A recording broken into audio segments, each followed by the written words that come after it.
दुख तब पहुंचा जब चिमनी भट्टा में ब्लास्ट हुआ या चिमनी भट्टा में 10 लोग मरे, तब तो नीतीश जी भी जग गए, मोदी जी भी जग गए। 200 लोग मरे शराब में।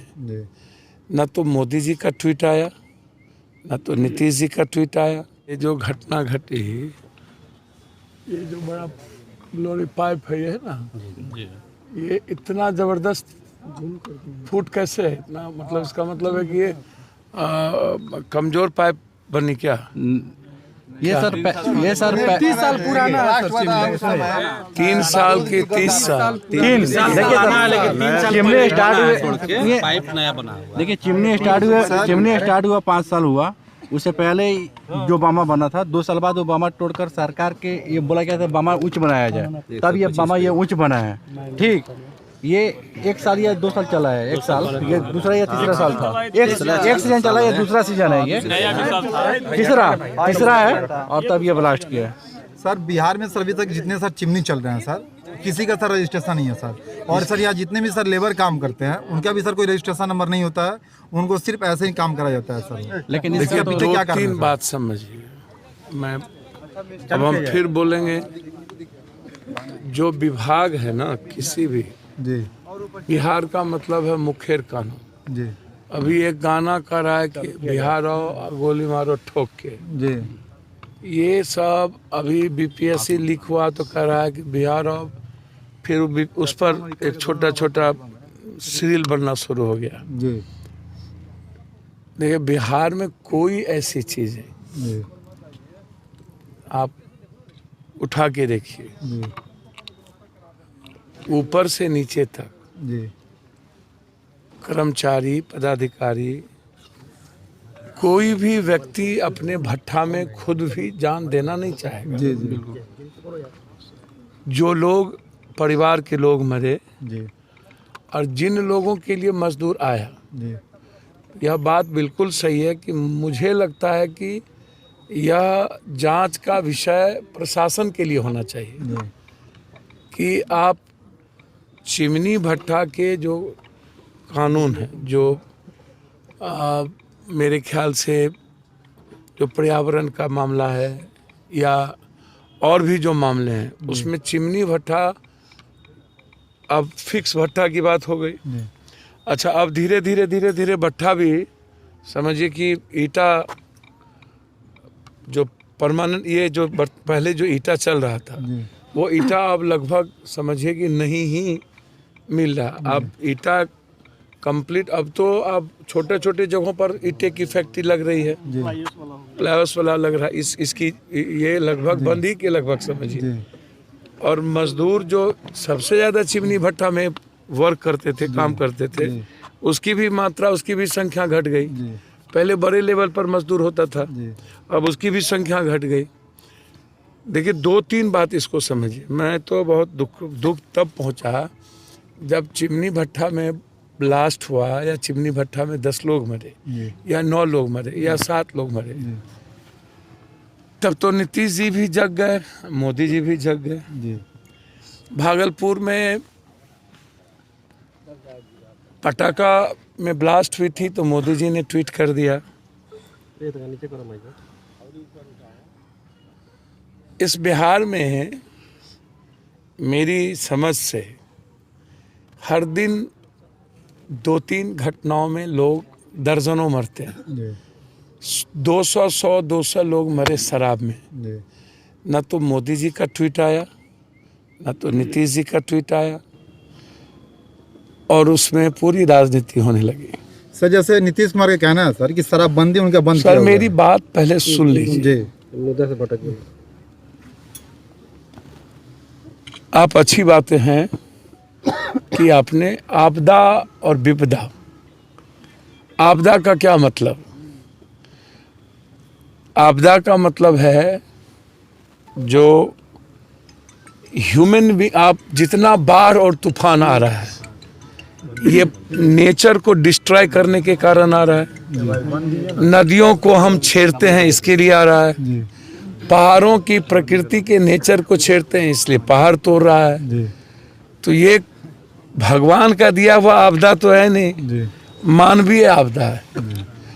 मैं समझता हूं कि चिमनी में जो घटना घटित हुई, इसमें सबसे ज्यादा निगलेंसी जो बरता गया होगा, जो जांच आएगा उसमें प्रशासनिक निगलेंसी सबसे ज्यादा होगी। जी प्रशासन औने पौने में एक तो उन्हें फुर्सत नहीं मिलती है वसूली से, जी उन्हें फुर्सत नहीं मिलती है जमीन, बालू, शराब और 18 किलोमीटर दूर नेपाल के बॉर्डर के कोई ऐसी गांजा, दवाई, सोना, उगाई, इन्हें फुर्सत थी। इस इलाके में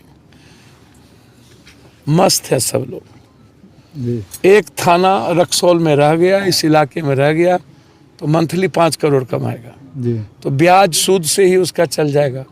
आप सस्पेंड करिए, चाहे जो करना हो कर लीजिए।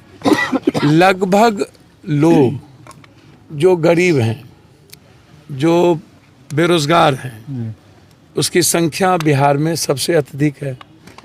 तो उसका इस्तेमाल डिलीवर बॉय के द्वारा भी होता है, उसका इस्तेमाल नेपाल के इस पार से उस पार का भी होता है, उसका इस्तेमाल ड्रग्स, एक्समैक्स, खोरैक्स, इन सारी चीज़ों का भी होता है। उसका इस्तेमाल आज ठोक दो, अब मारो, आओ बिहार ठोक दो कट्टा, तो 500 से 5,000 रुपया में एक बेरोजगार आदमी किसी के कहने पर किसी को गोली मार देता है। जो मैं डेली 30-40 मर्डर में जाता हूँ, मिनिमम 80 आदमी को हमने मदद की दारू में।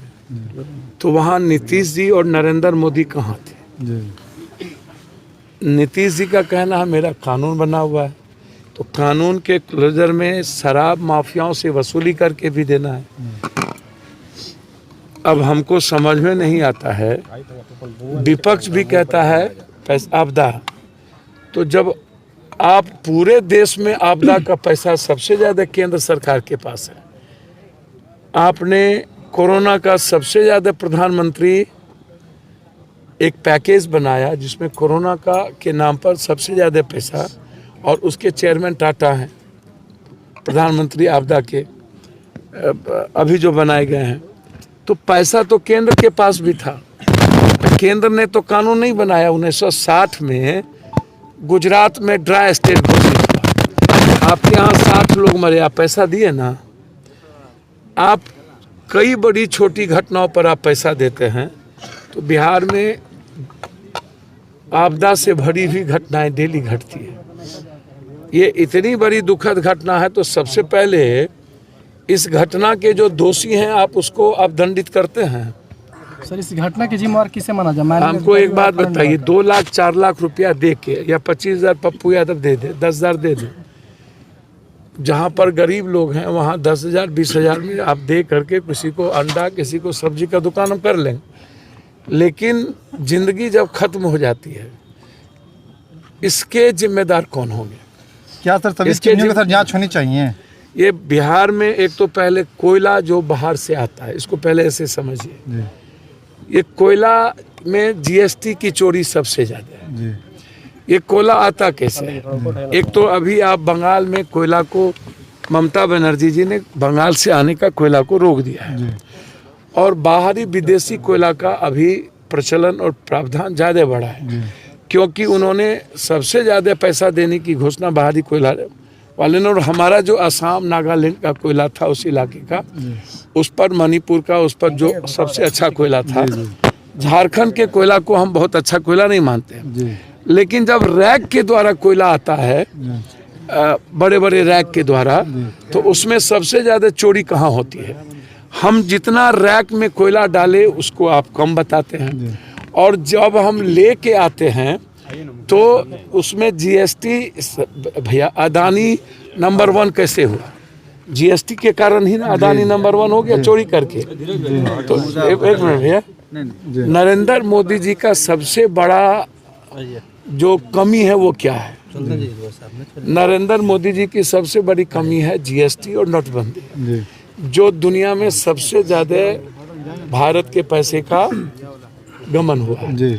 इसकी यदि जांच हो जाए तो धरती पर जितना पैसा जीएसटी और नोटबंदी के बाद दुनिया ने कमाई है, और बड़े बड़े लोगों ने, सोना व्यापारी से लेकर के बैंकिंग से लेकर नेताओं ने कमाया है। उतना बड़ा घोटाला धरती पर कुछ नहीं हो सकता। लेकिन जब आप कोयला और चिमनी का संबंध जो है वो कंप्लीट अनुनाश्रय संबंध है, वो दूध और मिश्री की तरह संबंध है। कोयला के बगैर आप कोई भी भट्ठा को फूंक नहीं सकते हैं। और ये एक बड़ा इंडस्ट्री है बिहार के लिए, जो लगभग बिहार के मरवाड़ी समाज और कुछ लोग, बड़े लोग, नेता टाइप के लोग, इन लोग, ये जो लोग कोयला लाते हैं या कोयला का बड़ा व्यापार करता है, वो कहीं ना कहीं, जैसे पूर्णिया के जलालगढ़ में बड़ा से बड़ा रैक लगता है, फिर इधर बनारस में रैक लगता है, तो हम बंटवारा ऐसे जगहों से करते हैं। एक तो कोयला पर हम सरकार से कई बार मांग किए हैं कि ये टैक्स की भी चोरी है, गवर्नमेंट की भी चोरी है, आम आदमी की भी चोरी है। दूसरी तरफ जब कोई भी सड़क या कोई भी चीज़ें बनती है तो बिहार ही एक ऐसा स्टेट है जहां जब आप किसी की ज़मीन लेते हैं तब भी आप मुआवजा के लिए परेशान कर देते हैं, और मुआवजा सही नहीं मिलता है।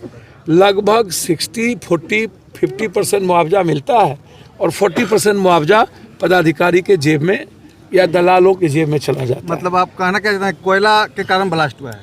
यानी समझ नहीं पाए। कोयला के कारण ब्लास्ट नहीं है। ये कहा जा रहा है, आकलन लगाया जा रहा है सर, एक मिनट कि घटना को थोड़ा भैया, सर, ये आकलन लगाया जा रहा है, एक मिनट सर। ये आपने पहले कह दिया पेट्रोल से। नहीं, कुछ लोग ये भी कह रहे थे कि बारूद का गंध आ रहा था, बारूद का गंध आ रहा था। मेरी बात, ये आकलन लगाया जा रहा है कि आप जो खनन विभाग की तरफ से अगर मेरी बात पहले सुन लीजिए।